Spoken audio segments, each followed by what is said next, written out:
कधीच नाही चुकणार तुमचे फेवरेट टीव्ही शोज झी5 सोबत, तेही एकदम फ्री। म्हणजे तुझ्या भावाने आजवर खूप चुका केल्यात, खूप गुन्हे केलेत सरस्वती। तो फक्त तुझा भाऊ आहे म्हणून आजवर मी त्याला तुम्हाला कळणार नाही अशा शिक्षा देत राहिलो।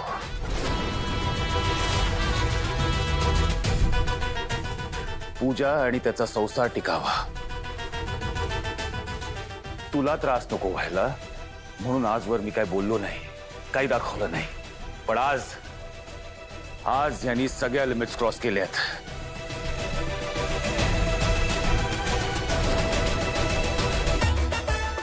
Limits cross?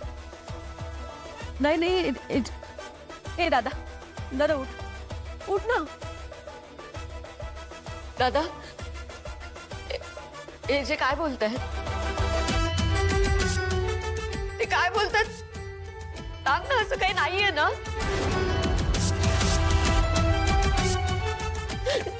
दादा बोल ना, दादा बोल ना, काय झालंय? का बोलताय तेजस्वी? दादा बोल, दादा तू का गप्प बस? सांग ना मला नक्की काय केलंस तू? विक्रांतचा पहिला गुन्हा हा आहे की त्यांनी त्याच्या वर्दीशी प्रतारणा केली।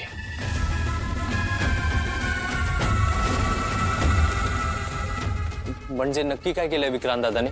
पोलिसाची ड्युटी असते की त्यांनी लोकांना प्रोटेक्ट करावं, पण यांनी आपल्या वर्दीचा मिसयूज केलाय।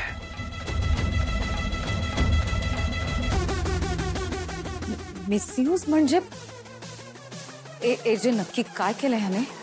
फसवलंय। त्याच्या पदाचा वापर करून त्यांनी मुलींना फसवलंय। नाही दादा, असं करणं शक्यच नाही। त्याने असं नाही केलंय काही। दादा तू सांग ना सगळ्यांना, काही नाही केलंस ना तू?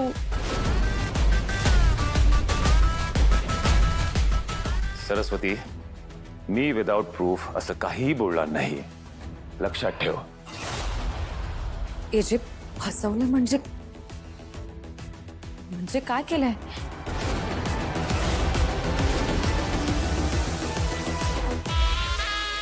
मी सांगते।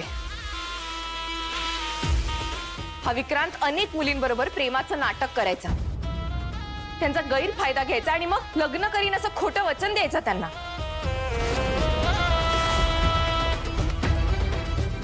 पण विक्रांत असं का करेल? त्यांनी असंच केलंय लक्ष्मी, आणि त्या मुलींपैकी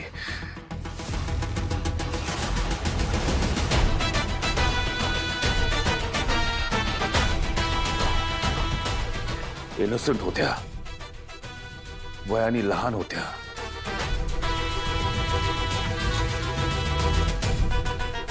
म्हणून ह्याच्या बोलण्यावर फसल्या।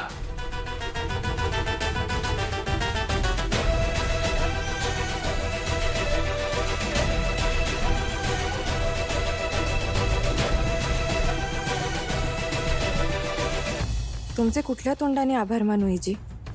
ह्या सगळ्यात तुम्ही रेवतीचं नाव घेणं टाळलं। थँक्यू, खरंच थँक्यू सो मच। लीला लग्नाच्या वेळेस खरं बोलत होती आजी। रेवती खरंच किडनॅप झाली होती आणि तिला किडनॅप करणारा दुसरा तिसरा कुणीही नसून विक्रांतच होते। आजी यांनी लीलाला ब्लॅकमेल केलं आणि एजंटशी लग्न करायला भाग पाडलं।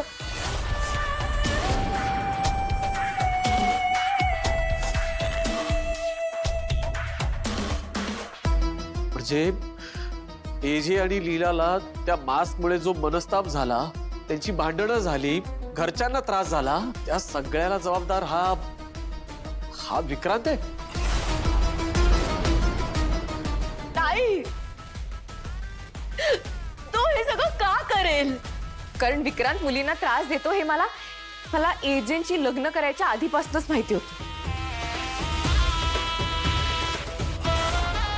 म्हणून त्याला धडा शिकवायला मी एजंटकडे मदत मागितली होती आणि एजंटनी त्याला शिक्षा करायला त्याची वर्दी उतरवली।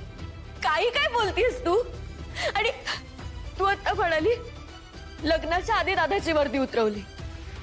कसं शक्य आहे तेव्हा तर सरू अगं ह्यांनी तो युनिफॉर्म भाड्याने आणला होता आणि आपल्याला फसवत होते ग, फसवणूक केली यांनी आपली. काय हो, आणि नोकरी गेल्याची गोष्ट विक्रांतच्या जिव्हारी लागली. त्याचा इगो दुखावला गेला. मी एजंटकडे तक्रार केली म्हणून माझा, आणि एजंटनी त्याची वर्दी उतरवली म्हणून एजंटचा राग त्याच्या मनात राहिला, आणि म्हणूनच त्याने हे सगळं केलंय.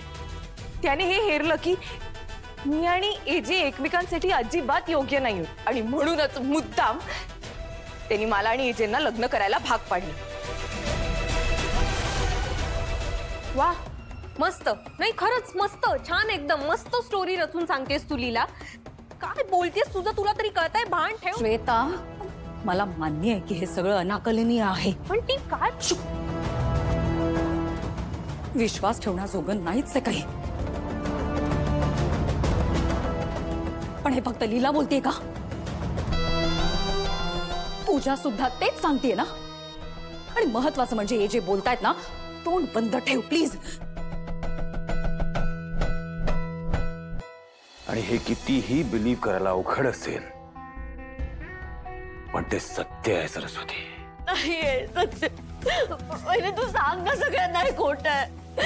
वहिनी बोल ना, सांग ना सगळ्यांना खोट. बेबी बेबी तू तरी सांग, तुला वाटतं दादा असं करे? तू सांग दादा, बोल ना हे खोट आहे. सांग ना सगळ्यांना हे खोट आहे.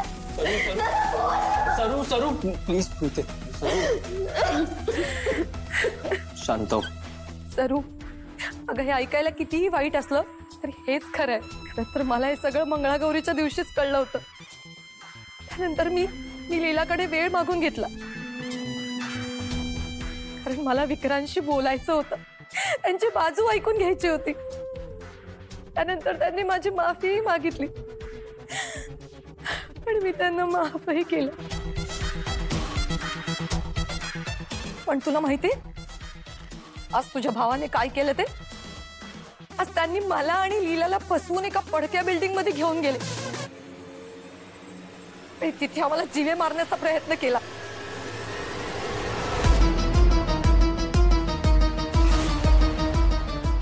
सरू अगं, त्यांनी माझ्या होणाऱ्या बाळाचा विचार नाही केला ग. तूच सांग सरू, एवढं सगळं होऊ नये तुला असं वाटतं का मी या विक्रांत दादाची बाजू घ्यावी? अहो, चुकून यांचा फोन माझ्या हाती लागला तर यांनी स्वतःचं कौतुक असल्यासारखं सगळे फोटो, सगळे मेसेजेस छान सेव्ह करून ठेवले होते.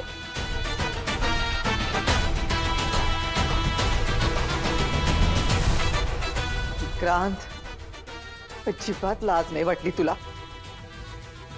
एवढी सगळी सुख तुझ्या पायाशी लोळण घेत असताना तू याचं का वागलास? का केलंस असं? अभिराम, या माणसाला तुरुंगातच टाकलं पाहिजे. कर या माणसाला पोलिसांच्या हवाली, जाऊ दे त्याला तुरुंगात. पोलीस येणारच होता. अशा गुन्हेगारांना पोलीसच काय ती सजा देतील. झी5 ॲप डाउनलोड करा आणि पहा सर्व एपिसोड्स एकदम फ्री.